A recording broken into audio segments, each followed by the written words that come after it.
Alpha का मतलब क्या रहता है कि एज कंपेयर टू बेंचमार्क मेरा स्टॉक कैसे परफॉर्म कर रहा है। And benchmark can be anything, NSC, BSC, Dow Jones, anything. But usually हम लोग रिलेटेड, यानी मैं रिलायंस को डाउ जोन्स के साथ कंपेयर करके कोई मतलब नहीं है, यानी कोई सेंस नहीं बनता है। So usually we compare and take benchmark as NSC for our trading and investment purpose. Okay, so जो अल्फा है उसका वैल्यू अगर 1 है, मतलब मेरा जो स्टॉक है उसने 1% मेरे बेंचमार्क से बेटर परफॉर्म किया। अगर मेरा अल्फा का वैल्यू 1 आता है तो मेरा अल्फा अगर -1 आता है मतलब इन्वेस्टमेंट इज अंडर परफॉर्म, और मेरा इंडेक्स अगर 1% गया है तो मेरा ये उसके कंपैरिजन में एक माइनस परसेंट, यानी मेरे इंडेक्स से मेरे को 1% कम रिटर्न मिला है। और अल्फा अगर 0 है तो वो मार्केट के जैसा ही चल रहा है। सो ये तो जस्ट एग्जांपल है, we will go through detail की कैसे वो रिट्रीव करना है, स्क्रीनर कैसे यूज करना है, ये वो। बट एक चीज इंपॉर्टेंट ये है कि ये हिस्टोरिकल नंबर है। ओके, तो ये कल कैसे होगा पता नहीं, बट एज वी से कि technical analysis is all about historical data and we say history repeats, that is the assumption के हिसाब से।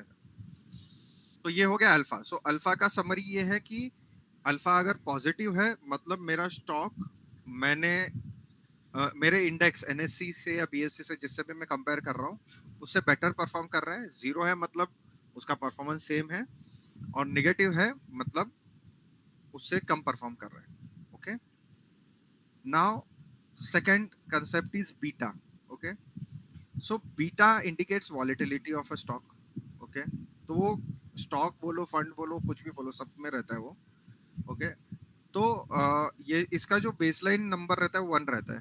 ओके, तो अगर ये 1 है मतलब उसका वॉलेटिलिटी जो है वो तुम्हारा मार्केट जैसा ही है। अगर वो 1 से कम है बीटा मतलब वो लेस वॉलेटाइल है, और अगर बीटा ज्यादा है 1 से तो मतलब वो ज्यादा वॉलेटाइल है। ओके, सो एग्जांपल है कि अगर मेरा स्टॉक का बीटा 1.5 है तो इसका मतलब ये है कि मेरा ये स्टॉक 50% ज्यादा वॉलेटाइल है। अब वॉलेटाइल का मतलब क्या होता है कि उसमें मूवमेंट कंपैरेटिवली ज्यादा होता है। अगर मार्केट मेरा अनस्टेबल हो गया या नीचे जा रहा है तो वो डबल स्पीड में नीचे आएगा, ऊपर जा रहा है तो भी डबल स्पीड में ऊपर जाएगा, उसका मतलब वही रहता है। सो उसमें मूवमेंट ज्यादा रहता है, उसका रेंज ज्यादा रहता है। यानी अगर मेरा निफ्टी अगर मान लो 1% मूव होता है ऑन एन एवरेज डेली, ये 1.5-2% मूव करेगा on upper side as well as lower side. Okay, that's what in short I would say volatility is. अभी जो रिस्क एवर्स इन्वेस्टर है, ओके, उनको नॉर्मली यानी जो सेफ इन्वेस्टमेंट रहता है that is lower beta, and जो इसको रिस्क ले सकते हैं definitely they go for higher beta. It all depends on what kind of mindset and returns we are looking at, कितना हम लोग रिस्क उठा सकते हैं। तो is it clear alpha and beta? यानी अगर इसमें कुछ कंफ्यूजन है तो वी कैन तो डिस्कस। इसका मतलब आईटीसी का बीटा कम है।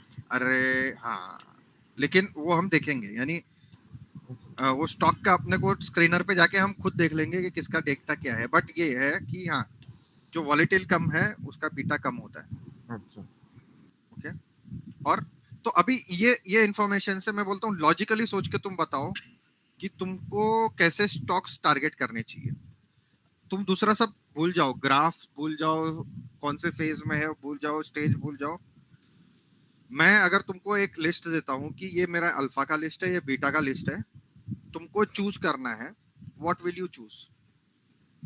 पहले तो अल्फा पे आते हैं कि कौन से टाइप के स्टॉक, अल्फा में तुम कौन से स्टॉक चूज करोगे? Higher alpha. Higher higher alpha. High alpha. Alpha, इसमें तो कोई डाउट ही नहीं है। यानी जो अल्फा में निगेटिव है तो वो मेरे को देखने भी नहीं है। वो निगेटिव अल्फा का मतलब ये है कि साला बेंचमार्क से भी मेरे को कम रिटर्न दिया, तो दैट इज सॉर्टेड। अल्फा का तो कोई क्वेश्चन ही नहीं है। बीटा पे आते हैं। बीटा में तुम लो बीटा लोगे, हाई बीटा लोगे, क्या लोगे? Based on depends risk on appetite. हाँ, क्या क्या क्या क्या? लो ही लेना चाहिए। रिस्क हाँ, नहीं नहीं, लो रिस्क लेना के चाहिए। रिस्क ऊपर। हाँ, एपेटाइट के ऊपर। हाँ, अब इसमें क्या है ना, इसमें अलग अलग टाइप के लोग रहते हैं जिसका अलग अलग स्ट्रेटेजी रहता है। एक जो है कि भाई मेरे को थोड़ा भी रिस्क नहीं लेना है, definitely go for low beta. कुछ कुछ लोग रहते हैं जो स्विच करते रहते हैं इंट्राडे डिपेंडिंग ऑन वाले। हाँ इंट्राडे तो ठीक है, यानी मैं बोल रहा हूँ कि ये स्विच कब करना है, कैसे करना है, वो मैं बताता हूँ। जैसे अभी जिस फेज में है कंसोलिडेशन या डाउनवर्ड, तो they switch to low beta, and एक बार ट्रेंड पकड़ेगा, अप मूवमेंट जाता है ना, तो they move to high beta. Reason क्या है कि अगर हाई बीटा है और अगर तुम्हारा मोमेंटम ऊपर है ना, तो तुमको रिटर्न्स ज्यादा आते हैं। तो ये जो स्मॉल कैप वाले जो रहते हैं ना, वो सब वैसे टाइप के रहते हैं, वो हाई बीटा स्टॉक रहते हैं। है बेटा। तो ये जो पेनी स्टॉक हो गया या जो है, तो हम देखते साला रोज का सर्किट लग रहा है, तो ये सब वो हाई बीटा कैटेगरी में आते हैं। तो हमने सुना है कि डीएस साला वाले, हम्म, डीएस वाले अपर या लोअर।